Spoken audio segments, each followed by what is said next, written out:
As a Web3 business owner and digital asset investor, you understand the importance of digital asset accounting and taxation. In fact, this is a growing focus industry-wide amongst both regulators, investors, and businesses. This is only going to grow in complexity, and the requirements for you as an investor and a company are also going to increase as regulators continue to clarify and create new regulations regarding the taxes and accounting for digital assets. In this video today, I want to go over what you need to consider when you're selecting a cryptocurrency CPA or CFO for your Web3 business or your digital asset portfolio. There's a lot of pitfalls that I see here over my years as a crypto CPA, and a lot of issues that I see within the industry that I'd like to delineate here. And hopefully this can help you avoid some very major headaches. So what is the role of an accountant in Web3 and in digital assets? Our job is really to guide you through every tax consideration that may come up, and that's future tax considerations based off of regulatory changes, current tax situations that may have gray areas associated with your company or with some of your transactions. That's one of our big roles, is helping you navigate the tax world as it applies to digital assets, both currently in your transactions today as well as in the future. Secondly, we're here to help manage your financial system. Digital asset accounting is very complex and there's a lot of moving pieces to it. Having an experienced accountant manage this process for you can help make things seamless, give you the right information that you need, not only for tax reporting purposes, but for decision-making purposes from a business and investment perspective. So your CPA is really the quarterback of your financial team that can guide you from both a tax perspective and an accounting perspective. And in the world of Web3, where we're on the financial frontier, this is crucial. So as you can see, a Web3 CFO, a digital assets CPA, can be a very powerful and crucial component to your financial team. The trouble is that you need to find an experienced CPA that you can partner with.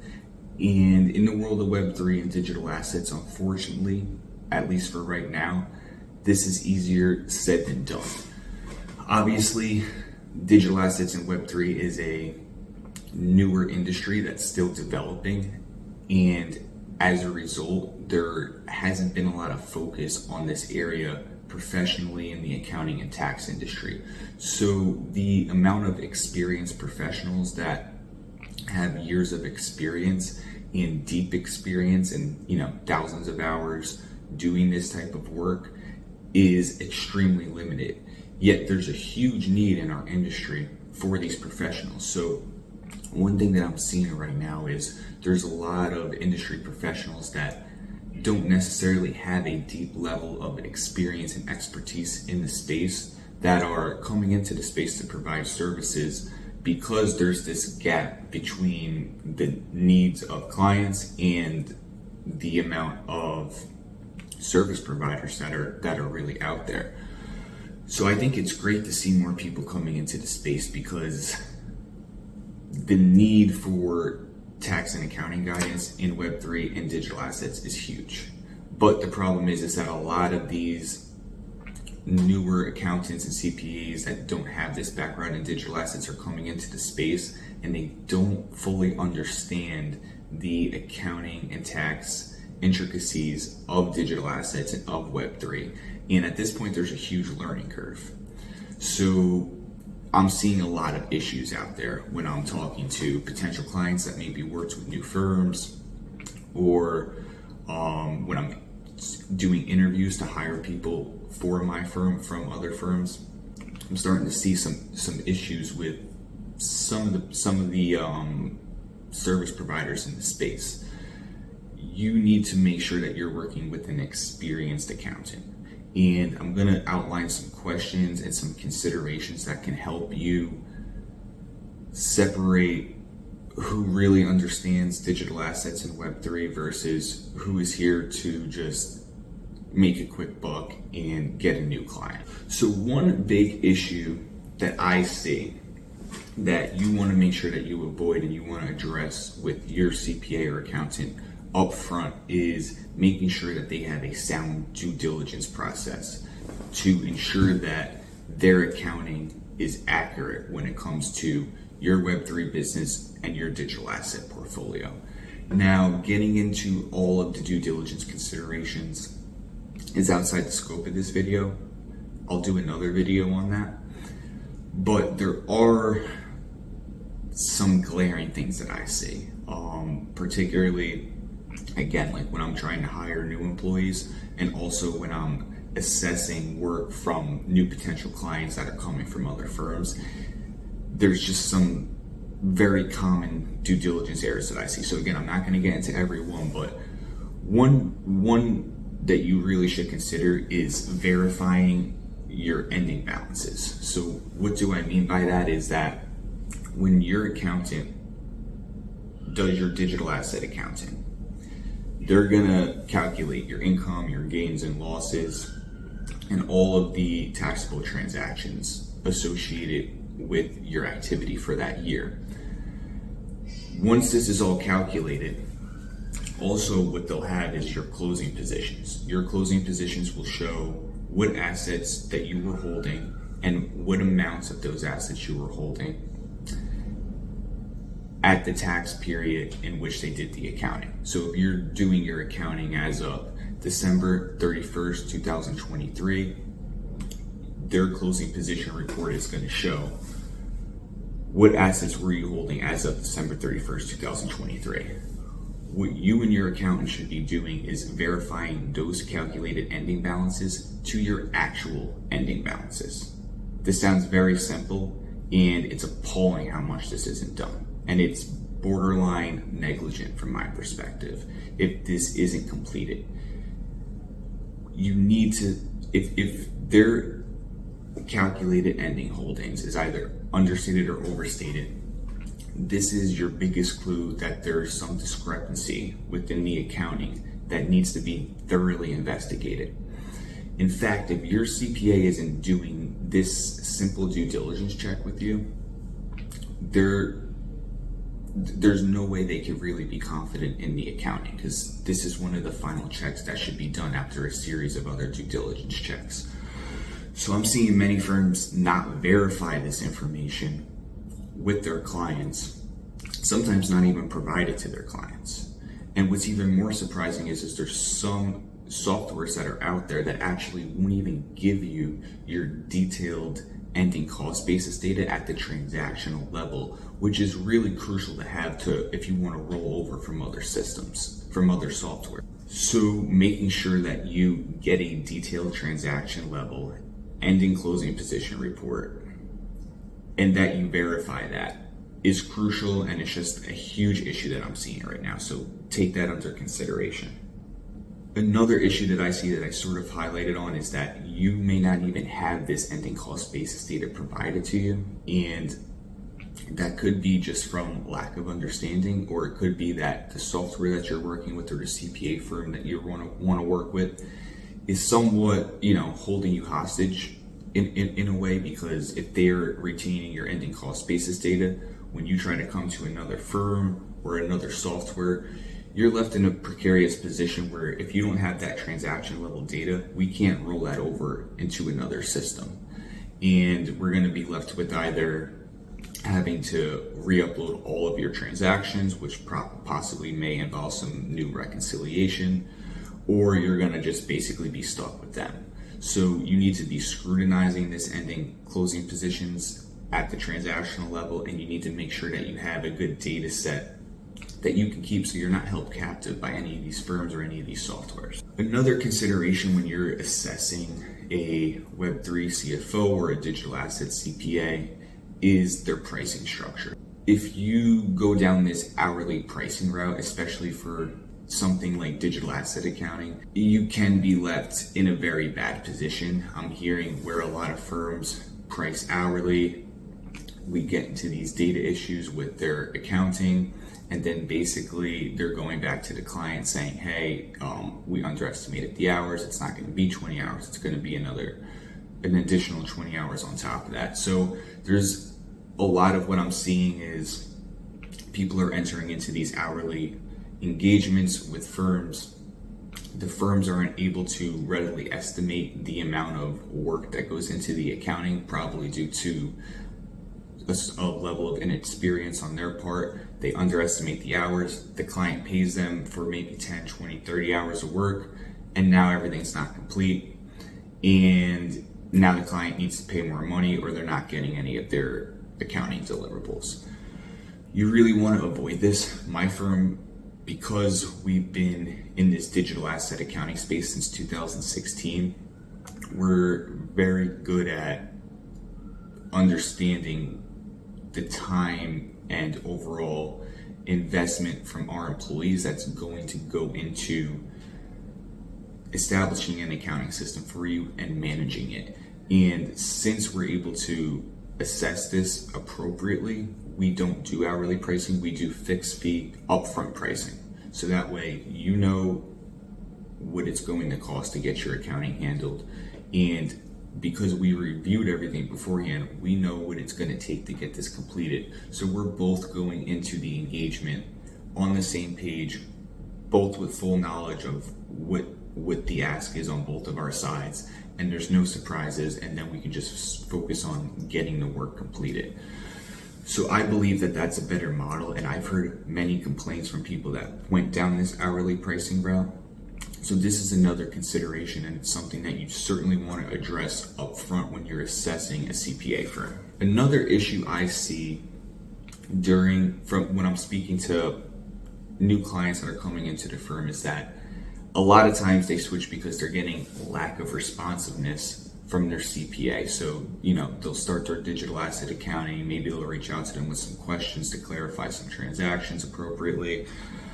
Then at a certain point, they just sort of don't hear from them for months, which if that happens to you, that is a terrible sign.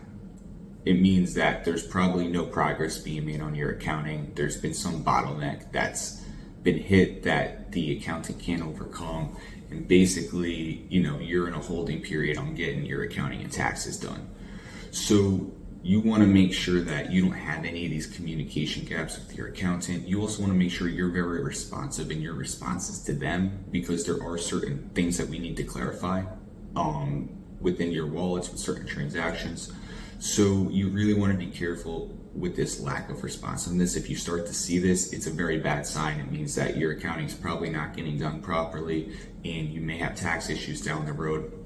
I've seen some horror stories related to this, where firms are reaching out to people like the day before the tax deadline to file their returns when the accounting's not even accurate, and many more horror stories. I don't really, for the scope of this video would be too much to get into them all, but you want to make sure that you get a timely response and open communication from your CPA throughout the accounting process. Another huge issue that I see, that some consequences are seen now, and unfortunately some are going to be seen in the future, is that there are many firms that are providing,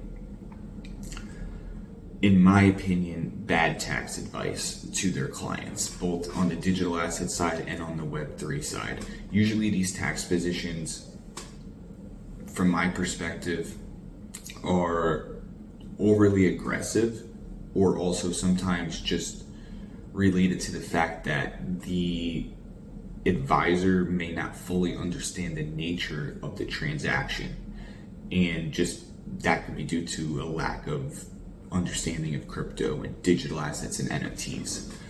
So it's very important that your CPA deeply understands digital assets, crypto, Web3, the nature of your specific transactions, and then that they can explain to you not only the nature of your transaction, but how the tax code currently applies to that transaction. So they may look at a specific type of transaction and say, there's no specific guidance on this in the tax code. These are the tax code sections that most readily relates to this. Here's how we're thinking about it. A conservative approach would be taking this tax position.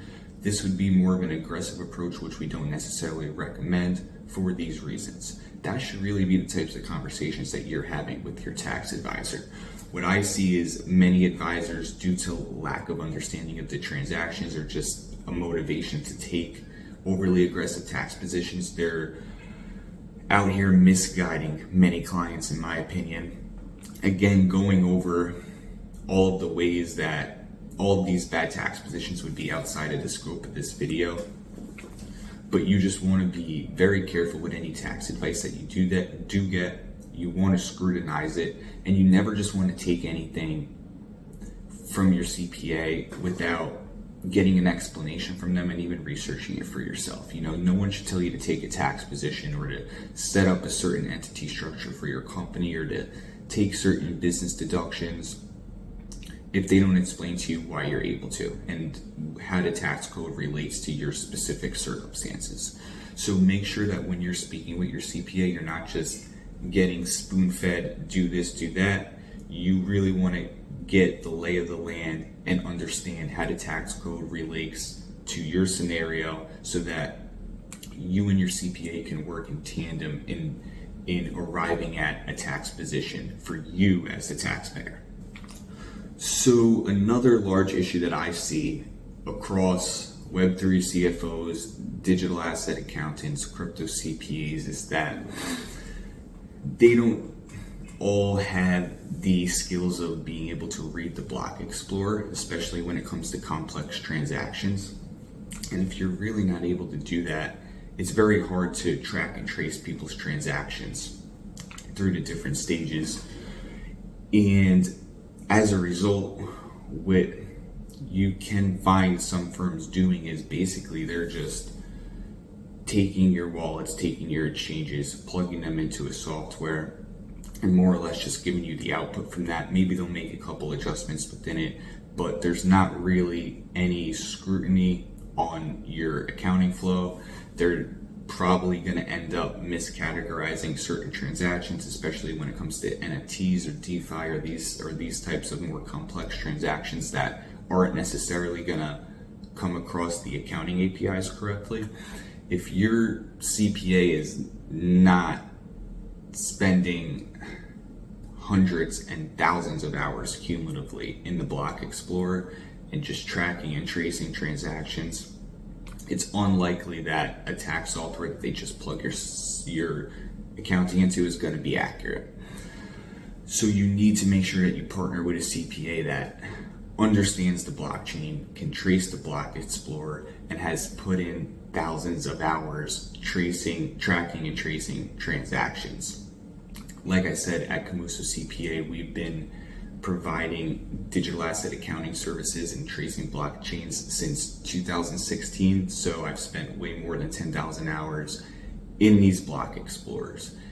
So what questions should you ask a potential Web3 CPA or CFO that's going to handle your digital asset accounting? So first of all, you want to take into account all of these pitfalls that I already outlined, and really your question should be to identify what their approach is and considerations to some of these. So I have a few questions that I think are very pertinent. Firstly, I would just ask them to describe their accounting process. This will give you a lot of perspective on how they even approach describing their accounting process to you. And then I would ask a series of questions. I would ask them, describe your due diligence process. What's the overall process regarding that? What steps do you take to ensure due diligence on the accounting? I would ask them, and at least make them assure me that they have significant experience and ability to trace transactions through the Block Explorer, and that we're not looking to just plug and play with some software. Next, what I would ask for is what type of deliverables do they provide at the end of the accounting engagement when the accounting is complete. We want to pay special attention here to making sure that they provide a good audit trail across all reporting, whether it's income, gain, loss, closing positions. We want to have a good audit trail. We want to have a good consolidated set of transactions, so we have all of our transactions in one place that are formatted correctly. And as I referenced earlier, we want to make sure we have those detailed transaction level closing position reports. Please ask your firms for this, because there's many that aren't providing it and it's going to hurt you in the future. So make sure you get those closing position reports, and make sure you ask this up front before you go down an engagement and paying to work with the firm. Next, I would ask them about their communication process. How do they clarify questionable transactions with you? What sort of time frame should you expect related to inquiries to get responses? What's the overall time frame that the engagement will take? How often are they going to check in with you regarding the progress on the accounting? These types of questions you want to understand, so we have some expectations set up front on communication, on the timeline of the engagement, so you don't get to a certain point in this engagement and you just stop hearing from your CPA. Another question that I would ask about the accounting process is, what is their software stack? And just try to determine, what softwares are going to be utilized, if those softwares are going to fulfill your needs in terms of what you need from an accounting perspective, and if they're going to be cost effective, and also if they're going to provide you the reporting that you need as well. After they've described their accounting process, I would then want to get into more of the tax related questions with them. So this gets very specific. That's going to be specific to your digital asset portfolio or your Web3 business, but you want to ask relevant questions related to your business and any specific types of transactions that you have. Now's a good time to bring them up to them to understand what type of tax treatment and what their approach is to taking tax positions is going to be related to your transactions. So it's much better to discuss these things up front with your CPA. Otherwise, you may get 1, 2, 3 months into an engagement with them, paying them significant money for their fees to work with them, and then you realize you don't necessarily agree with a tax position that they want to take. So you want to avoid that by addressing these things up front with them. Now, once you've understood their accounting process, you've understood their tax process, the next thing that I would consider is just overall their experience in crypto, in digital assets, in Web3, and their overall dedication to this industry. So number one is, how long have they been involved in the industry? You certainly wouldn't want this to be their first bear market, for instance. You want them to have been around for years and to have a deep level of experience navigating this space. For instance, my firm, Camuso CPA, has been serving investors and businesses in this space exclusively since 2016. And this has allowed us to build up an expertise that in many regards is unrivaled, because there's a huge learning curve when it comes to Web3 and digital asset accounting now that basically I've been growing with, and my firm has been growing with every step of the way. Back when it was just Bitcoin and Ethereum, then to ICOs, to multiple blockchains, to DeFi, to NFTs, to Web3, the complexity just grows, but we were able to grow with that complexity each step of the way. So now, if you have a firm that's just walking in and this is their first year at it, there's a huge learning curve for them, and you don't want them to be basically learning on your dime and risking errors within your accounting or within your taxes. Now, when you start inquiring about their experience level, I would really drill down on that and try to determine, did they just dabble with a couple of clients, or are they 100% dedicated to this space with a significant amount of serious clients in this area. Asking them questions about specific protocols, specific cryptocurrencies, gaining data for specific blockchains for accounting purposes, understanding tax regulations that relate to certain assets or protocols that you're purchasing, their perspective on future regulations and guidance related to digital assets and cryptocurrencies and NFTs. Getting their perspectives on these things can start to give you an idea of, are they the real deal or are they just here for a quick buck, basically? And the last big thing that I would consider from this perspective is, do they work 100% in Web3 and digital assets, or do they have clients across many industries?